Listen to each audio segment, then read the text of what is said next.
বিশ্বকাপ শেষ হয়েছে, কেউ আনন্দে উল্লাস করছে, কেউ হারের কষ্ট বুকে নিয়ে ঘরে ফিরেছে। নতুন চ্যাম্পিয়ন এসেছে, নতুন ইতিহাসও তৈরি হচ্ছে। কিন্তু একটি প্রশ্ন কি কখনো ভেবেছেন, এই বিশ্বকাপে বাংলাদেশের কোনো উপস্থিতি ছিল কি? অনেকেই হয়তো বলবেন না, কিন্তু সত্যতা ভিন্ন। এই বিশ্বকাপে একজন বাংলাদেশি শিল্পী এমন একটি কাজ করেছেন যা কোটি কোটি মানুষের সামনে বাংলাদেশের পরিচয়কে নতুনভাবে তুলে ধরেছে। তিনি ফুটবলার নন, তিনি কোনো কোচ নন, তিনি কোনো কর্মকর্তা নন, তিনি একজন শিল্পী। তার নাম সঞ্জয় দাস। সঞ্জয় দেব। আজকের এই ডকুমেন্টারিতে আমরা জানব কে এই সঞ্জয় দেব, কীভাবে তিনি বিশ্বের সবচেয়ে বড় ক্রীড়া আসরে উদ্বোধনী অনুষ্ঠানে বাংলাদেশের প্রতিনিধিত্ব করলেন, কেন তার পোশাকে একটি নকশা আন্তর্জাতিক আলোচনার বিষয় হয়ে উঠেছে, আর কেন এই গল্প শুধু একটি বিশ্বকাপের গল্প নয়, বরং বাংলাদেশের পরিচয়ের গল্প। বাংলাদেশ বিশ্বকাপে খেলেনি, তবুও বিশ্বকাপ খেলে বাংলাদেশের চিত্র বদলে যায়।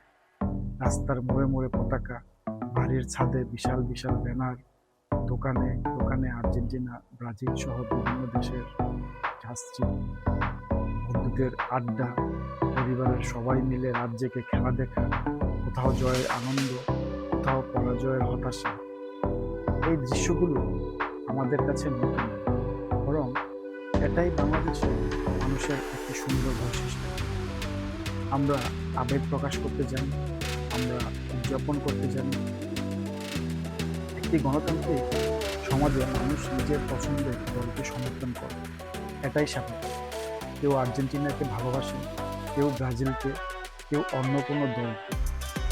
এটি বিভেদের নয়, বরং ব্যক্তিগত স্বাধীনতার প্রকাশ। তবে এই আবেগের মাঝেও আরেকটি বিষয় মনে রাখা জরুরি। বিশ্বকাপের মতো বিশাল মঞ্চে যদি কোনো বাংলাদেশি নিজের দেশের পরিচয় বহন করেন, তার গল্পটাও আমাদের জানা উচিত, কারণ সেটিও বাংলাদেশের ইতিহাসের একটি অংশ। বিশ্বমঞ্চে উঠে আসার আগে চলুন মানুষটিকে একটু চিনে নেওয়া যাক। পরিবারের শিকড় বাংলাদেশের মৌলভীবাজার জেলায়, যা সিলেট বিভাগের অন্তর্গত। সবুজ চা বাগান, পাহাড়ি সৌন্দর্য আর সমৃদ্ধি সাংস্কৃতিক এই ঐতিহ্যের জন্য পরিচিত এই জনপদের সঙ্গে জড়িয়ে আছে তার পারিবারিক ইতিহাস। তবে শৈশবেই পরিবারের সঙ্গে তিনি যুক্তরাষ্ট্রে চলে যান। নতুন দেশ, নতুন পরিবেশ, নতুন সংস্কৃতি, সব কিছুর মধ্যেই তিনি বেড়ে ওঠেন। কিন্তু ভৌগোলিক দূরত্ব তার পরিবারের শিকড়কে মুছে দিতে পারেনি, বরং দুই সংস্কৃতির অভিজ্ঞতাকে কাজে লাগিয়ে তৈরি করেছেন একজন বৈশ্বিক শিল্পী হিসেবে, যেখানে আধুনিকতার সঙ্গে নিজের ঐতিহ্যকে মিলিয়ে নতুনভাবে প্রকাশ করার চেষ্টা সবসময় দেখা যায়। এটাই হয়তো একজন শিল্পীর সবচেয়ে বড় শক্তি, নিজের পরিচয় ভুলে না গিয়ে পৃথিবীর সঙ্গে কথা বলতে পারা। আর সেই শক্তি একদিন তাকে পৌঁছে দেয় বিশ্বের সবচেয়ে বড় ক্রীড়া আসরের উদ্বোধনী মঞ্চে। বিশ্বকাপের উদ্বোধনী অনুষ্ঠান শুধু একটি সাংস্কৃতিক পরিবেশনা নয়, এটি একটি মঞ্চ যেখানে বিশ্বের কোটি কোটি মানুষের চোখ একসঙ্গে নিবদ্ধ থাকে। এই মঞ্চে কাজ করার সুযোগ পাওয়া মানেই আন্তর্জাতিক পর্যায়ে নিজের শিল্পকে তুলে ধরার বিরল সম্মান। সঞ্জয় সেই উদ্বোধনী অনুষ্ঠানের একটি গুরুত্বপূর্ণ সৃজনশীল পরিবেশনার অংশ ছিলেন। তার শিল্পকর্ম ও উপস্থাপনার মাধ্যমে বিশ্বের সামনে ফুটে উঠেছিল বৈচিত্র্য, সংস্কৃতি এবং মানুষের ঐক্যের বার্তা। কিন্তু আশ্চর্যের বিষয় হলো, অনুষ্ঠানের শেষ হওয়ার পর শুধু পারফরমেন্সই নয়, আরও একটি বিষয় নিয়ে মানুষের কৌতূহল তৈরি হয়। অনেকেই লক্ষ্য করেছিলেন তিনি বারবার নিজের জ্যাকেটের বাম পাশের নকশার দিকে ইঙ্গিত করেছিলেন, প্রথমে অনেকের কাছেই বিষয়টি সাধারণ মনে হলেও পরে জানা যায় সেই নকশার মধ্যে লুকিয়ে ছিল বাংলাদেশের গল্প। আর সেখান থেকে শুরু হয় আরেকটি অনুপ্রেরণার অধ্যায়। বিশ্বকাপের মতো একটি আন্তর্জাতিক আসরে অনেকেই নিজের দেশের জার্সি পরেন, জাতীয় পতাকা হাতে নেন অথবা পরিচিত কোনো প্রতীক ব্যবহার করেন। সঞ্জয় দেব চাইলেও খুব সহজেই বাংলাদেশের ফুটবল জার্সি পরতে পারতেন, কিন্তু তিনি ভিন্ন একটি পথ বেছে নিয়েছিলেন। তিনি বিশ্বাস করতেন একটি জার্সি হয়তো একটি দলের পরিচয় বহন করে, কিন্তু একটি শিল্পকর্ম বহন করতে পারে একটি দেশের আত্মা, ইতিহাস এবং সংস্কৃতি। তাই তিনি নিজের জ্যাকেটকে তুলে ধরেছিলেন বাংলাদেশের কিছু চিরচেনা প্রতীক। সেখানে ছিল আমাদের জাতীয় ফুল শাপলা, যা এই দেশের সৌন্দর্য, সরলতা এবং জীবনধারার প্রতীক। ছিল রয়্যাল বেঙ্গল টাইগার, বাংলাদেশের সাহস, শক্তি এবং আত্মবিশ্বাসের প্রতীক। ছিল সুন্দরবনের অনুপ্রেরণায় তৈরি নকশা, যা বিশ্বের বৃহত্তম ম্যানগ্রোভ বন এবং বাংলাদেশের প্রাকৃতিক ঐতিহ্যের এক অনন্য পরিচয় বহন করে।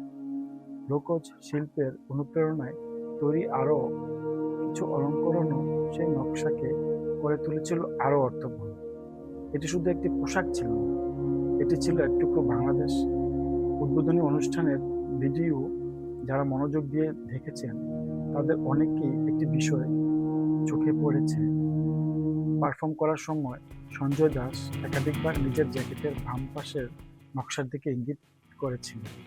দৃশ্যটি খুব সংক্ষিপ্ত ছিল, কিন্তু এর প্রভাব ছিল গভীর।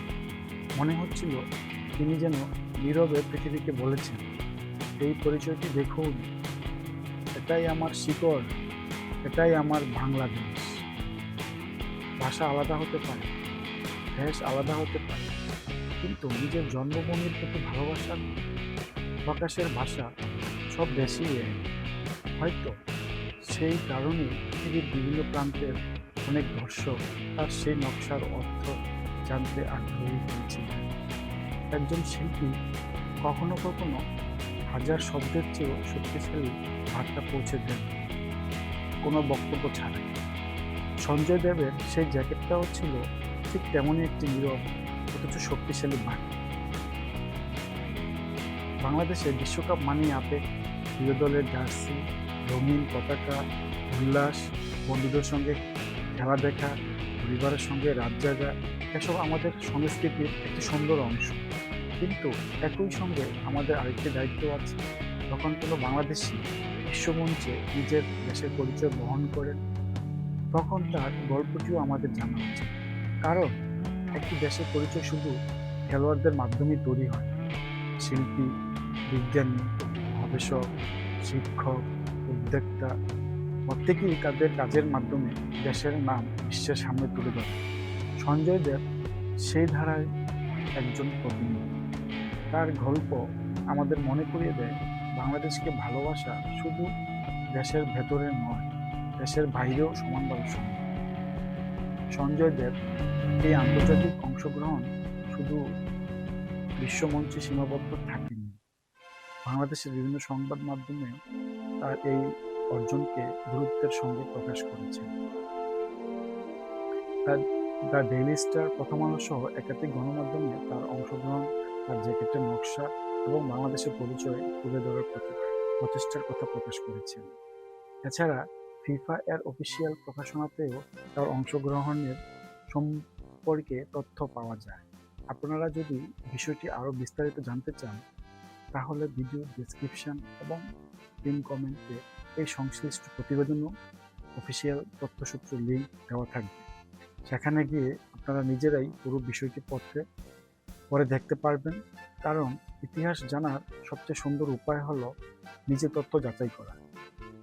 আমরা প্রায় ভাবি দেশের পরিচয় তুলে ধরতে হলে শুধু খেলোয়াড় হওয়া দরকার, কিন্তু বাস্তবতা ভিন্ন।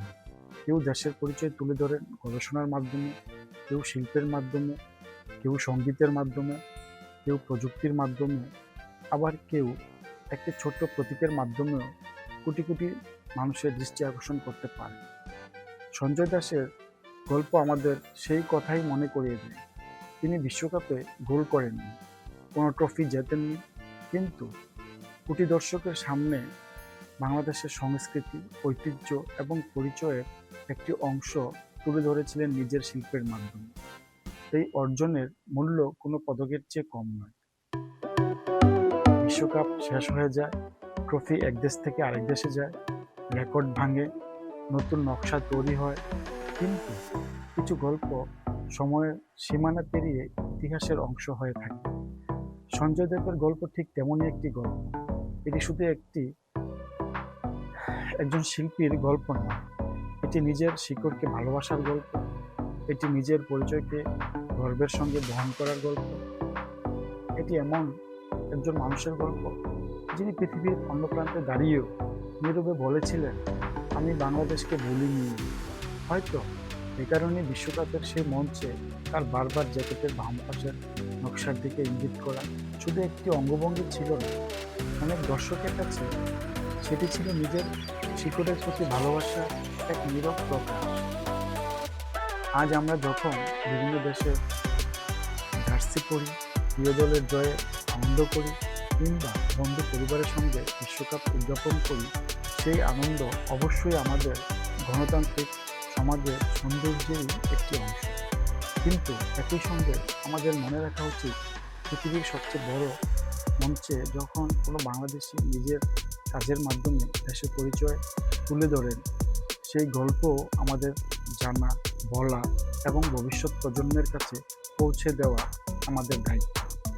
কারণ একটি দেশের পরিচয় শুধু মানচিত্রে নয়, মানুষের কাজেও বেঁচে থাকে। আর সেই কারণেই সঞ্জয় দেবের এই গল্প শুধু একটি বিশ্বকাপের স্মৃতি নয়, এটি বাংলাদেশের পরিচয়, আত্মমর্যাদা এবং ভবিষ্যতের জন্য একটি অনুপ্রেরণা। আমি রোকন, আপনারা দেখছেন রোকন লেন্স।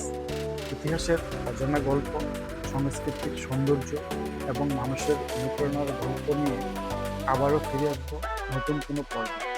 ততক্ষণ ভালো থাকুন, সুস্থ থাকুন, ধন্যবাদ।